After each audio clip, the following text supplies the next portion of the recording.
بسم اللہ الرحمن الرحیم الحمدللہ رب العالمین والعاقبۃ للمتقین والصلاۃ والسلام علی سید الانبیاء والمرسلین وخاتم النبیین۔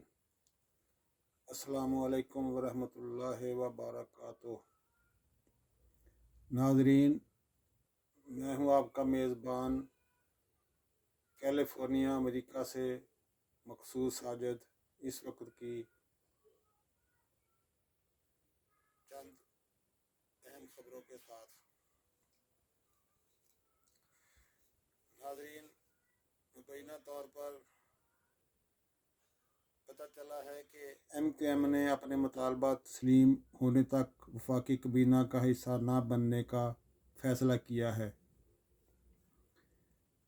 ایم کیو ایم نے پاکستان مسلم لیگ کو اپنے فیصلے سے آگاہ کر دیا ہے، جبکہ پی ایم ایل این نے اس وقت ایم کیو ایم کو صرف ایک وزارت دینے کو تیار ہے۔ ایم کیو ایم 4 وزارتوں کا مطالبہ کر رہی ہے اور گورنر سندھ بھی ایم کیو ایم کی طرف سے مطالبے میں شامل ہے۔ ایم کیو ایم کے ساتھ معاملات کے حل نکال لیں گے، مسلم لیگ نون کا دعویٰ ہے۔ مسلم لیگ نون کے ذرائع کا دعویٰ ہے کہ ایم کیو ایم کے ساتھ معاملات کا حل نکال لیں گے، کیونکہ ایم کیو ایم کے ساتھ بات چیت جاری ہے۔ مسلم لیگ نون کے ذرائع کا دعویٰ ہے، تاہم ایم کیو ایم نے اسپیکر کے چناؤ میں ووٹ مسلم لیگ نون کو ہی دیا ہے اور وزیر اعظم کے چناؤ کے لیے بھی دینے کو تیار ہے، جبکہ چیئرمین سینٹ اور صدر کے انتخاب کے لیے ایم کیو ایم ووٹ دینے پر آمادہ نہیں ہے۔ ناظرین، اسپیکر اور ڈپٹی اسپیکر کے لیے ووٹ ایم کیو ایم نے مسلم لیگ کے کہنے پر ان کو ہی دیا ہے اور وزیر اعظم کا ووٹ بھی، چناؤ کا ووٹ بھی ایم کیو ایم دے گی، لیکن سینٹ کے چیئرمین اور صدر کے لیے انہوں نے اپنی آمادگی ظاہر نہیں کی۔ مسلم لیگ نون کے رہنما خواجہ محمد آصف نے عمران خان کو تنقید کا نشانہ بناتے ہوئے اپنے ایک ٹویٹر بیان میں کہا ہے کہ عمران خان نے اپنے لکھے ہوئے لیٹر میں آئی ایم ایف کو بیل آؤٹ پیکج کو پاکستان کے سیاسی استحکام کے ساتھ مشروط کرنے کا کہا ہے۔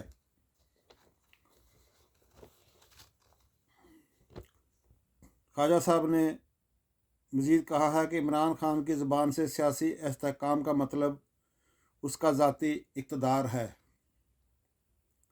انہوں نے کہا ہے کہ کہاں گئے غلامی نامنظور کے نعرے اور دعوے۔ آج عمران خان نے لکھ کر ایسے ادارے کی منتیں کر رہا ہے جو کہ امریکہ کے براہ راست زیر اثر ہے اور امریکہ کی مرضی کے بغیر پاکستان کی امداد نہیں کرے گا۔ یعنی خواجہ صاحب نے آئی ایم ایف کی طرف اشارہ کیا ہے کہ وہ تو امریکہ کے زیر اثر ہے اور امریکہ کے کہنے پر ہی وہ پاکستان کی امداد کرے گا۔ تو خان صاحب جو غلامی نامنظور کے دعوے دار تھے یا نعرے لگاتے تھے، اب کہاں گئے ان کے کہ وہ آئی ایم ایف سے اور امریکہ سے مدد مانگ رہے ہیں۔ پی ٹی آئی کے ایم این اے اور قانون دان شیر افضل مروت نے اپنے ایک بیان میں کہا ہے کہ پچھلے کچھ مہینوں میں ان کو بے پناہ چیلنجز کا مسئلہ درپیش ہے، مگر عوام کی محبت اور حمایت ان سے بڑھ کر ساتھ دے رہی ہے۔ انہوں نے کہا کہ میں نے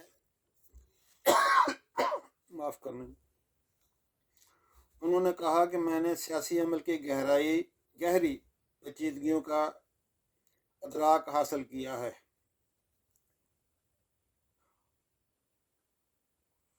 انہوں نے مزید کہا کہ افسوسناک طور پر میں نے خاندان کے ایک فرد اور اپنے گھر کے نقصان کو برداشت کیا ہے۔ غالباً ان کا اشارہ ہے کہ بھی ان کے بنوئی جو تھے وہ قتل ہو گئے تھے اسی سیاسی کشمکش میں، اور ان کا گھر بھی توڑ دیا گیا تھا۔ تو ان کا اشارہ اس طرف ہے کہ میں نے ایک بندے کی، اپنے گھر کے فرد کی قربانی بھی دی ہے، اور میرا گھر توڑ کر میرا مالی نقصان بھی ہوا ہے۔ اس کے بعد وردی میں ملبوس افراد کی طرف سے ایک پریشان کن چھاپا مارا گیا تھا، یہاں تک کہ میرا 5 سال کا بچہ مجھ سے پریشان کن سوال کرتا ہے کہ کیا وہ واپس آئیں گے،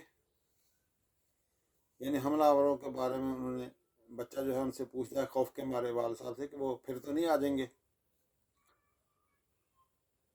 میں سوال کی گونج آج بھی سنتا ہوں۔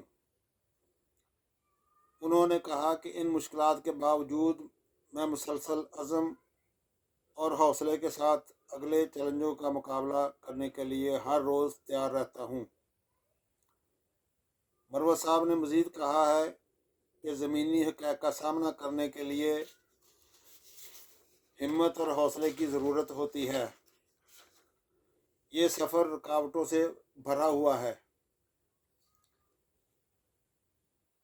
انہوں نے مزید کہا کہ میں خان صاحب کے ساتھ اپنی وفاداری پر ثابت قدم ہوں، ذاتی فائدے کی کسی بھی خواہش سے عاری ہوں۔ شیر افضل مروت صاحب نے مزید کہا ہے کہ جب میں عمران خان کے ساتھ ہوتا ہوں تو جیسے مجھ پر سے ذمہ داریوں کا بوجھ اٹھ جاتا ہے۔ میں ایسے محسوس کرتا ہوں جب خان صاحب سے ملتا ہوں، ایسے لگتا ہے جیسے مجھ پر سے ذمہ داریوں کا بوجھ کسی نے اٹھا لیا ہو، یعنی حوصلہ ملتا ہے ان کو۔ انہوں نے کہا کہ خان صاحب نے اس ہفتہ کو مجھے اسلام آباد میں صبح 11 بجے، یعنی ہفتے کے دن کی بات کر رہے ہیں، تو آج میرے خیال اس وقت جب آپ یہ میری اپنا ویڈیو دیکھ رہے ہوں گے تو اس وقت یہ احتجاج شروع ہو چکا ہوگا۔ انہوں نے کہا کہ خان صاحب نے اس ہفتے کے دن کو مجھے اسلام آباد میں صبح 11 بجے سے 12 بجے تک کے درمیان ہونے والے احتجاج کی قیادت کرنے کی ذمہ داری سونپی ہے، لہذا میں ان تمام لوگوں کو دعوت دیتا ہوں جو ہمارے مشن میں ہمارے ساتھ شامل ہیں کہ خان صاحب کا اعتماد اور رہنمائی پاکستان میں حقیقی جمہوریت اور قانون کی حکمرانی کی اس لڑائی میں میری محرک قوت ہے۔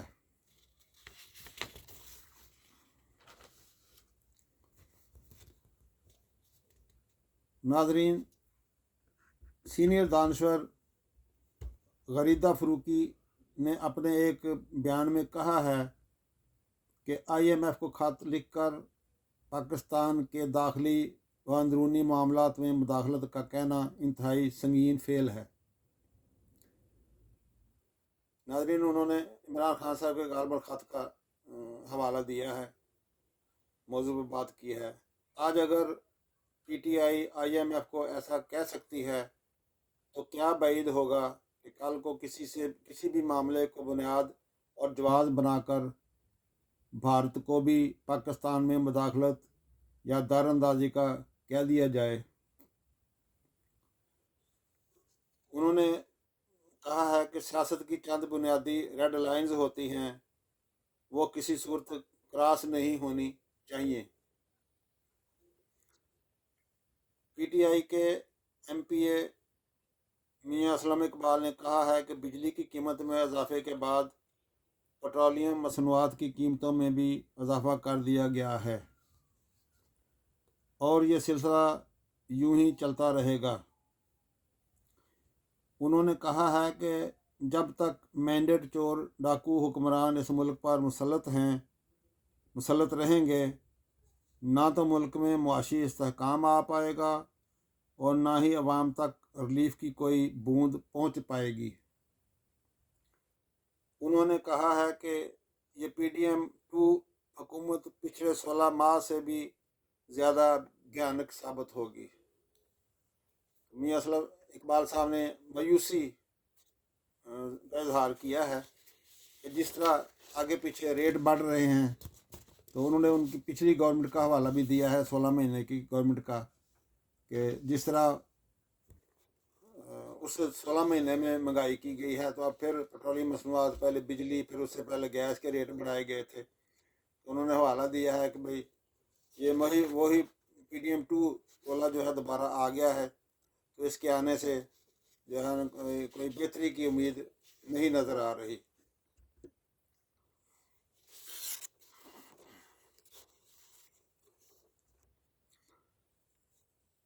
بشرا بی بی کے وکیل نعیم حیدر پنجوتا نے کہا ہے کہ میں نے بی بی صاحبہ سے ملاقات